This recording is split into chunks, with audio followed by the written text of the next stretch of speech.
मुर्दा दिल। ज़रूरी नहीं कि धड़कन बंद हो तो ही दिल मुर्दा होता है। दिल अगर अल्लाह की याद से गाफिल हो तो वो भी मुर्दा दिल ही कहलाता है। अस्सलामु अलैकुम रहमतुल्लाहि व बरकातुहू my YouTube friends, welcome back to my channel. Hope कि आप लोग बिल्कुल ठीक ठाक है और आप सबकी दुआ से अल्हम्दुलिल्लाह मैं भी ठीक हूँ। और अल्लाह पाक से यही दुआ है कि आप लोग हमेशा सही सलामत रहे, खुश रहे अपने अपने घरों में, अपनी फैमिली के साथ। आमीन सुम्मा आमीन। नमाज पढ़ा कीजिएगा, नमाज हम पर फ़र्ज़ है। सबसे पहले फ़लस्तीन वालों के लिए दुआ की रिक्वेस्ट करूँगी। प्लीज़ प्लीज़ प्लीज़ फ़लस्तीन वालों को अपनी दुआओं में ज़रूर याद रखा करें। हमारी दुआओं की उनको बहुत ज़्यादा ज़रूरत है। अल्लाह पाक अपनी गैब से उनके लिए आसानियाँ फ़रमाए। आमीन या रब्बल आलमीन। अगर अभी तक आप लोगों ने मेरे चैनल को सब्सक्राइब नहीं किया है तो प्लीज़ प्यारी प्यारी बहनों जल्दी से सब्सक्राइब कर लीजिए, लाइक शेयर भी कीजिए और बेल आइकन को क्लिक करना बिल्कुल मत भूलिएगा। बेल आइकन क्लिक करने से ये होगा कि जब भी मैं कोई वीडियो अपलोड करूँगी सबसे पहले नोटिफिकेशन आप लोगों को मिलेगा। मैं जानती हूँ मुझे बहुत ज़्यादा लोग तो पसंद नहीं करते क्योंकि मेरा रिएक्शन बहुत ही सिंपल सा होता है, पॉइंट टू पॉइंट होता है। जो चीज़ दिखता है उसी के ऊपर मैं बात करती हूँ, एक्स्ट्रा बातें नहीं करती हूँ, एक्स्ट्रा ग़ीबत करने की कोशिश नहीं करती हूँ।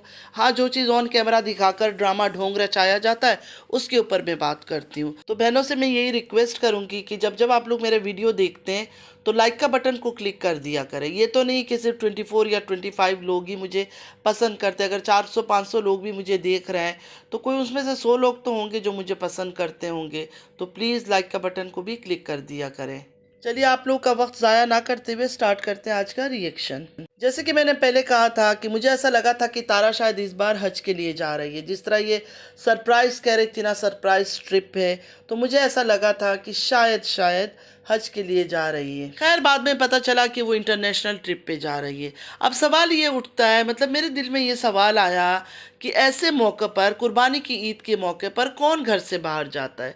या तो ईद गुजार के इंसान फिर निकल पड़े, कहीं भी जाए, इंटरनेशनल ट्रिप में जाए या किसी और ट्रिप में निकल जाए, लेकिन घर में रहना तो ज़रूरी होता है कि वो ये लोग कुर्बानी नहीं देते हैं। मतलब तारा को अल्लाह ताला ने इतना कुछ दे दिया है लेकिन सदका खैरात कुर्बानी ये नहीं करती है।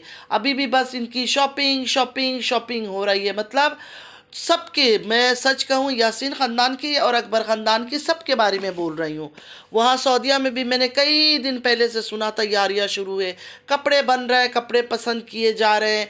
और यहाँ भी तारा का तो सारा दिन लगा हुआ है, कभी ज्वेलरी ख़रीदना है, कभी मलिका बनना है, कभी बीवी नंबर 1 बनना है, कभी कुछ बनना है, कभी कुछ बनना है। उसी तरह फातिमा का भी वही हाल है।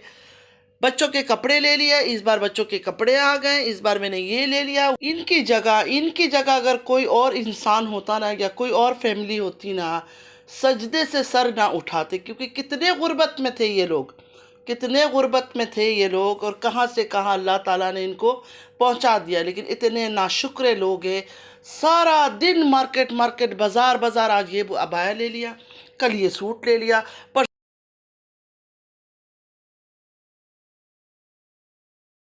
जब से ये लोग ब्लॉगिंग कर रहे हैं ना, मैंने इनको नहीं देखा कि एक हफ्ता, मतलब सिर्फ 7 डेज, वीक में 7 डेज होता है ना, 7 डेज किसी को भी घर में बैठे हुए मैंने नहीं देखा है। कभी ये लेना है, कभी वो लेना है, कभी इधर भागना है, कभी उधर भागना है। जैसे यूएई हो गया, अरब कंट्रीज़ हो गए, वहाँ तो ऐसा है कि जगह जगह में ग्रॉसरी है। एक कॉल करो, ग्रॉसरी वाला घर पे सामान पहुँचाता है, क्योंकि हर घर के आस पास इधर उधर ग्रॉसरियाँ भरी हुई है। हम तो बिल्कुल इस तरह नहीं निकलते हैं। जब हमारे पास अपना गाड़ी था तब भी हम नहीं निकलते थे। वीकेंड्स में बाहर जाते थे या कोई बच्चों की ज़रूरत हो गई, स्कूल का कुछ चीज़ लेना है तो उस टाइम जाते थे, वरना ऐसे फजूल में ना बच्चों को भेजते थे ना खुद हम बाज़ार बाज़ार घूमते थे। अच्छा ही नहीं लगता था हमें ये सब चीज़ें। और अब हालात ख़राब है, ना गाड़ी है ना कुछ है, तो अब भी नहीं अच्छा लगता। अब भी नहीं अच्छा लगता है कि जा जाकर बाहर घूमें। ये बात भी मेरी समझ नहीं आती, कोई नमाज़ पढ़ रही है तो पूरा कैमरा उसके मुंह पे फोकस करके दिखाना कि नमाज़ पढ़ रही है। कोई कुरान शरीफ पढ़ रही है तो पूरा फोकस करके दिखाना कुरान शरीफ पढ़ रही है। ये सब चीज़ें हम अल्लाह के लिए करते, दुनिया वालों के लिए नहीं करते, दुनिया को दिखावे के लिए नहीं करते। जैसे घर में कोई शूट कर रहा है तो एक पल के लिए, 1 सेकंड के लिए शायद आ जाए कि हाँ वीडियो में वो नमाज़ पढ़ रही है, लेकिन इस तरह कैमरा पूरा रख के कोई नहीं करता है और करना भी नहीं चाहिए ये सब चीज़ें। नमाज, इबादत, रोज़ा जो है ना हम अल्लाह के लिए करते हैं, लोगों को दिखाने के लिए नहीं। लोग हमें इस चीज़ का थोड़ी अजर देंगे, रिवार्ड हमें कौन देगा? अल्लाह ताला ने हमें रिवार्ड देना है, हमारे नमाज का भी, हमारे इबादतों का भी, हमारे हर नेक अमाल का। इनको अपना घर के अंदर का हर वो चीज़ दिखाना है। यकीन माने सलमा के कमेंट बॉक्स में मैंने उस दिन देखा, 2-3 दिन मैंने ये चीज़ें देखी कि इतने सारे कमेंट्स जो सलमा को पसंद करते, जो रेगुलर उनकी व्यूअर्स से, जो उनको दिल देते हैं, हार्ट देते हैं, बातें करते हैं, अच्छी अच्छी बात करते हैं, उन्होंने बार बार कमेंट किया कि सलमा बाजी, कोई सलमा आपी, कोई कुछ बुला रहा है, जो भी प्यार से उनको बुलाया जाता है, कि मलक को टॉवल में मत लेकर आया करो, शावर के बाद मलक को इस तरह मत दिखाया करो, ये सोशल मीडिया है।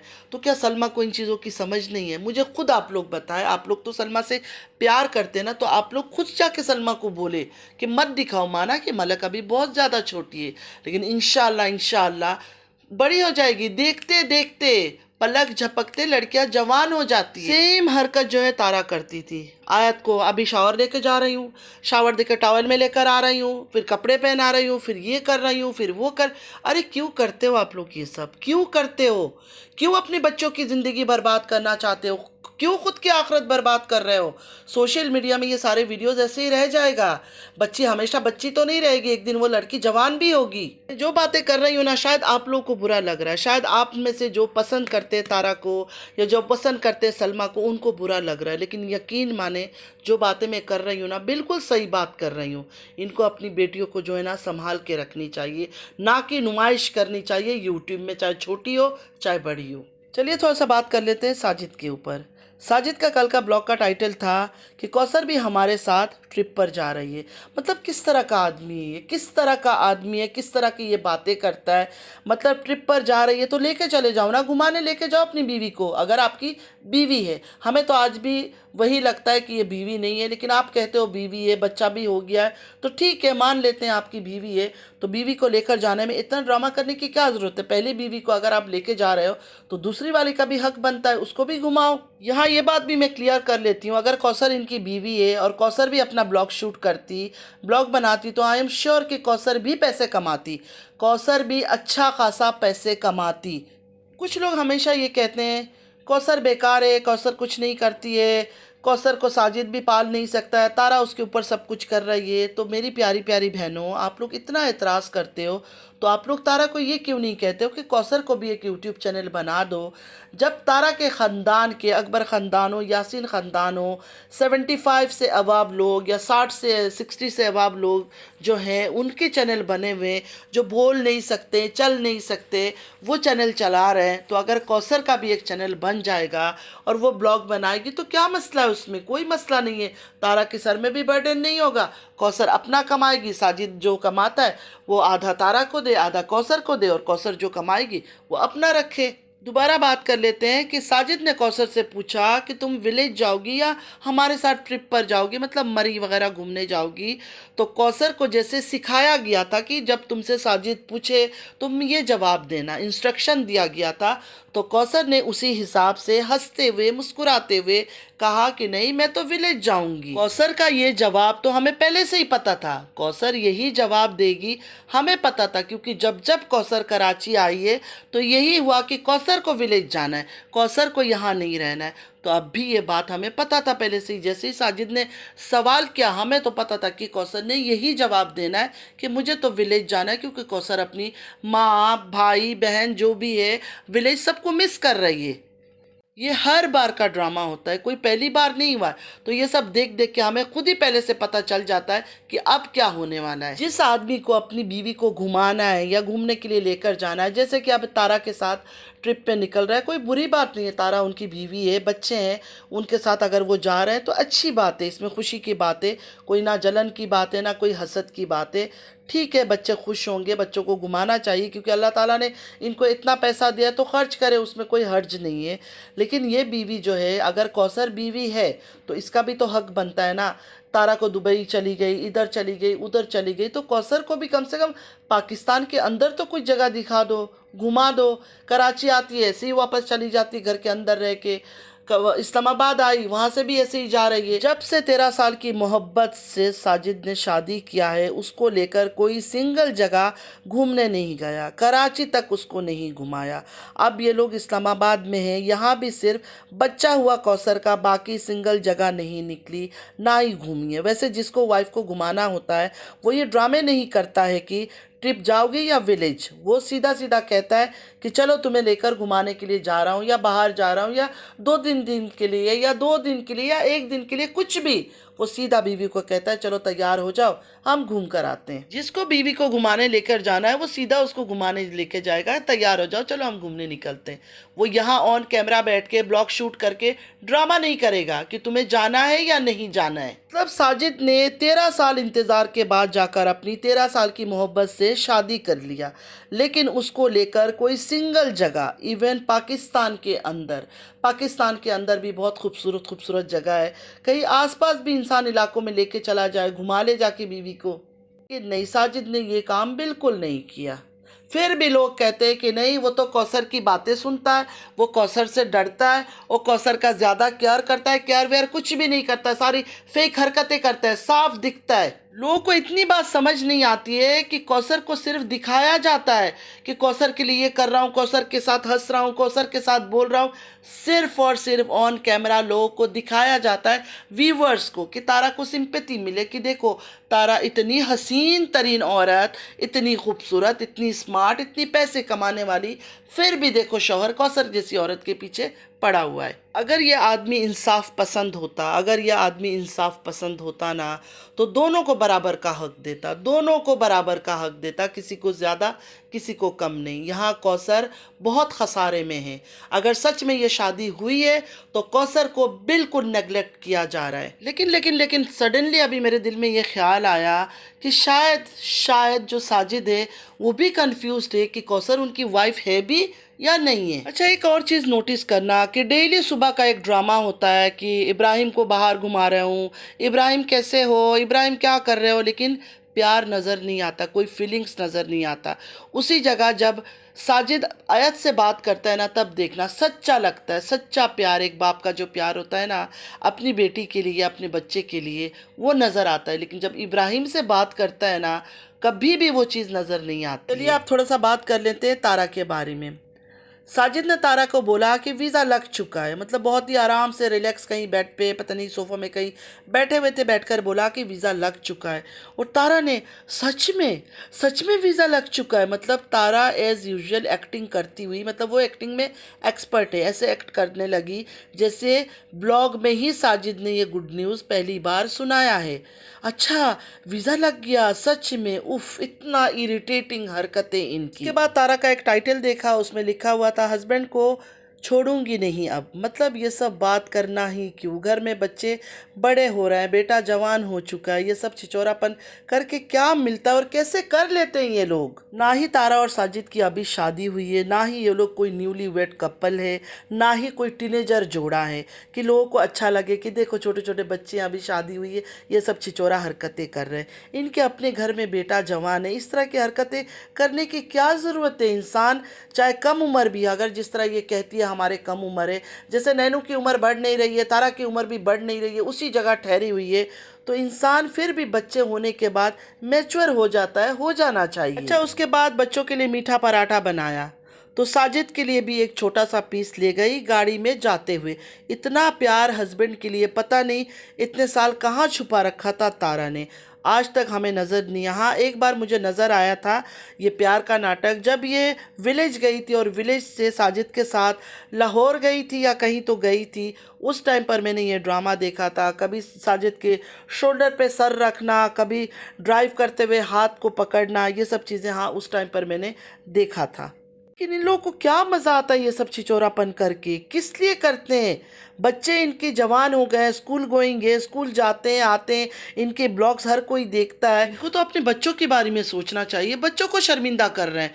ऑलरेडी इनका नाम इतना फेमस है और गंदे चीज़ों में फेमस है, मतलब इनकी बदनामी इतनी फैली हुई है हर जगह में कि बच्चे को शायद जो ब्लॉग्स वगैरह इनके देखते हैं उनको पता होगा कि इनके बारे में क्या क्या कहा जाता है। इनको तो चाहिए था बहुत संभल के रहते, और ये बहुत खुशकिस्मत है, ये बहुत ज़्यादा खुशकिस्मत है कि इतनी बातें, इतनी इतने बहतान, इतने तोहमत लगने के बाद भी लोग इनको पागलों की तरह देखते हैं और व्यूज देते हैं। हस्बैंड के लिए जो मीठा पराठे का टुकड़ा लेकर आई थी वो खिलाकर निकल पड़ी। अपने लिए कोई ज्वेलरी लेना था, पचंगा लेना था या क्या लेना था मुझे पता नहीं है। खैर वो पचंगा मचंगा मिल गया तो वो पहन पहन कर हस्बैंड को दिखाया जा रहा था। नथ लिया था वो दिखाया कि मैं कैसे लग रही हूँ। पता नहीं साजिद ने मुड़ के देखा या नहीं देखा, मुझे तो लगा नहीं देखा, तो उसने ऐसे ही बोल दिया कि हाँ अच्छी लग रही हो।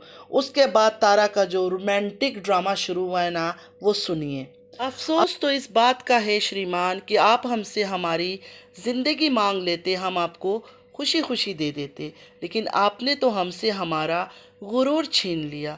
साजिद ने बड़ा ही अच्छा जवाब दिया कि गुरूर था कब। आई थिंक बेचारे के दिल से ये आवाज़ निकली थी कि मैं तुम्हारा गुरूर कब था। तारा ने दोबारा रिपीट किया कि हमारा गुरूर ये था जो आपने हमसे छीन लिया। हमारा गुरूर ये था कि हम वाहिद अकेली है, मगर आपने हमारा वो गुरूर भी छीन लिया। वही हमसे हमारी जान मांग लेते, हमारी ज़िंदगी मांग लेते। साजिद ने कहा ऐसा मत कहो, ऐसा मत कहो। तारा से ये कहूँगी, तारा की ये गाड़ी में अदाकारी देखने के बाद अब मुझे समझ आया कि तारा को फिल्मों में जाने का शौक़ है, फिल्मों में जाने का शौक़ है। और तारा का ख्याल ये है कि शायद बॉलीवुड से कोई ऑफ़र आ जाए तारा के लिए। मेरे ख्याल में तारा का ये दिमाग में बात है। पहले मैंने सुना था उनको बिग बॉस जाना है, तो बिग बॉस में चांस नहीं मिला। अब सोच रहे हैं कोई डायरेक्टर प्रोड्यूसर शायद तारा को ऑफ़र कर दे कोई मूवी या कोई लीड रोल। ये तमाशा करते करते ये लोग घर तक पहुंच गए। घर के गेट में आकर भी एक तमाशा और करना बाकी था। साजिद सीधा रवाना हो गए तो तारा बोलने लगी चाय पी कर जाइए, ऐसे ही चले जाएंगे। तो साजिद ने कहा हाँ मुझे अभी जाना है, क्योंकि ये दिखाना व्यूवर्स को ये दिखाना ज़रूरी था कि देखो तारा को छोड़कर इतने रात को वापस कौसर के पास वो जा रहा है। तो बाद में कौसर के पास साजिद साहब गए या नहीं गए हम में से कोई नहीं जानता। हाँ ये नज़र आया कि तारा के साथ घर में एंटर ज़रूर हो गए और उसके बाद सोफ़ा में बड़ा ही प्यार से तारा ने अपने पास बिठाया और आंखों आंखों में देखकर ये गाना गाया कि रोज़ रोज़ तुम जो सनम ऐसे करोगे, हम जो रूठ जाएंगे तो हाथ मलोगे। मैं तो कहती हूँ इनको यूट्यूब इन्फ्लुएंसर नहीं होना चाहिए था, इनको मूवीज़ में काम करना चाहिए। हस्बैंड को नहीं बोल सकती हूँ, साजिद का एक्टिंग इतना परफेक्ट नहीं होता, इतना एक्टिंग नहीं कर सकता, लेकिन तारा को 100% मूवी में चांस देना चाहिए। बॉलीवुड तो नहीं देंगे, बॉलीवुड में कोई कमी नहीं है, ना लड़कियों की कमी है ना औरतों की कमी है। हाँ पाकिस्तान इंडस्ट्री में ज़रूर तारा ट्राई कर सकती है अगर वो लोग तारा को ले लें। इनफैक्ट इनके पूरे ख़ानदान को यासीन ख़ानदान हो, अकबर ख़ानदान हो, सबको मूवी में ट्राई करना चाहिए, क्योंकि ये लोग अदाकारी में नंबर 1 है। ये लोगों को रुला भी देते हैं, लोगों को अपनी झूठी बातों पे यकीन भी दिला देते हैं। इनमें ये हुनर तो है, ये मानना पड़ेगा। मैं तो मानती हूँ, आप लोग भी ज़रूर मानते होंगे कि ये हुनर इनमें है कि अपनी झूठी बातों को भी ऐसे तरीके से पेश करते कि लोग सच मानने लगते हैं और रोने धोने लगते हैं। फ्रेंड्स आज के लिए इतना ही। आई होप कि आज का वीडियो आप लोग को अच्छा लगा होगा। कोई भी बात अगर मेरी बुरी लगी है तो प्लीज़ कमेंट में ज़रूर मुझे बताइएगा कि मुझे एटलीस्ट पता चले कि कहाँ मैं गलत बोल रही हूँ। नमाज़ पढ़ा कीजिएगा, नमाज हम पर फ़र्ज़ है। अपनी दुआओं में मुझे ज़रूर याद रखिएगा, गज़ा वालों को याद रखिएगा और अल्लाह हम सबको नेक हिदायत दे। आमीन या रब्बल आलमीन। चलती हूँ, ज़िंदगी रही, फिर मुलाकात होगी। अल्लाह हाफिज़।